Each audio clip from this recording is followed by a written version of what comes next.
રાજકોટમાં પાણી અનિયમિતતા લઈને મહિલાનો વિરોધ। વોર્ડ નંબર 6 માં આવેલ શક્તિ સોસાયટીમાં પાણીના ધાંધિયા। નવી લાઈન નાખવામાં આવતા છેલ્લા 1 મહિનાથી પાણી નથી આવતું। અનેક વખત કોર્પોરેટર અને ધારાસભ્યને કરવામાં આવી હતી રજૂઆત।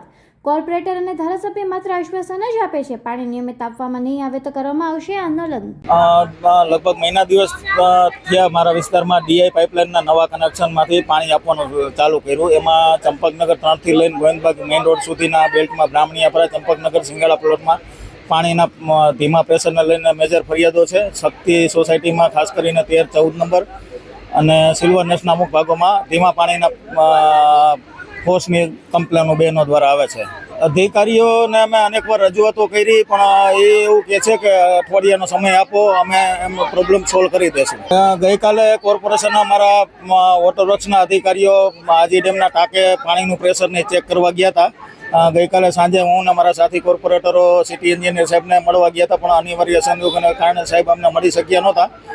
ત્યારે એવી વાત થઈ કે ત્યાંથી તો પ્રેશર બરાબર આવે છે, પણ હવે કદાચ એવું બની શકે કે એક જ વોલમાંથી ઝાઝા વિસ્તારને પાણી આપતા હોય તેમાં પાર્ટ કરી નાખે, અને એ ટ્રાય કરી જોઈએ જેથી આ પ્રશ્ન સોલ્વ થઈ શકે।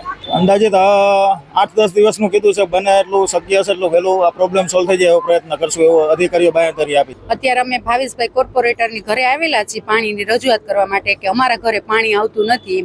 જે મહિના દિવસ ત્યાં નવી લાઈન નાખી છે એમાં અમારે પાણી સાવ કૂતરો લાર પાડે ને એટલું પાણી આવે છે, એથી વધારે પાણી આવતું નથી। અને 20 મિનિટ પાણી આવે એમાં અમે પીવાનું પાણી ભરી અને થોડુંક ટાંકામાં જાય, તો એટલા પાણીમાં અમે આખો દિવસ કાઢી કેમ?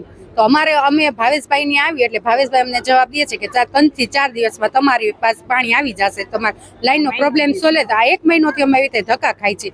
તો ધારાસભ્ય અમે જ્યારે ફોન કરી ધારાસભ્યને, તો ધારાસભ્ય ઉદયભાઈ કાનગડ અમારો ફોન પણ નથી ઉપાડતા, અને અમારી શેરીમાં જે મેન અમારા કરતા હતા અમે જે ભાઈ છે ને એ એના બધા કાર્ય પાર્ટીમાં જ છે, તો એનો પણ ફોન ઉપાડતા નથી કે ભાઈ એને જવાબ દઈ શકી। તો અમે શું કરીએ હવે?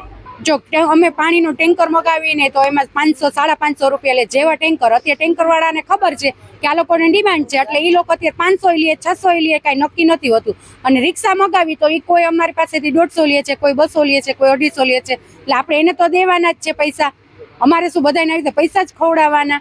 તો અમે એવી કરીએ ને કે ધારાસભ્યને અમે રજૂઆત કરી છે કે અમને પૈસાના ટેન્કરના પૈસા આપતા જાય। એટલે અમે કાલ સવારે કોઈની ઘરે નહીં કોર્પોરેટરને જાય કે નહીં ધારાસભ્યને અમે રજૂઆત કરી કે ભાઈ અમને પાણી આપો, અમને ટેન્કરના પૈસા આપતા જાય લોકો। અને અમે એમ જ કહી છીએ કે અમારે પૈસા નથી જોતા, તમે રાખો તમારી પાસે, પણ અમને પાણી એક અમારા ઘરે પહોંચાડો, બસ, બીજું કાંઈ નહીં।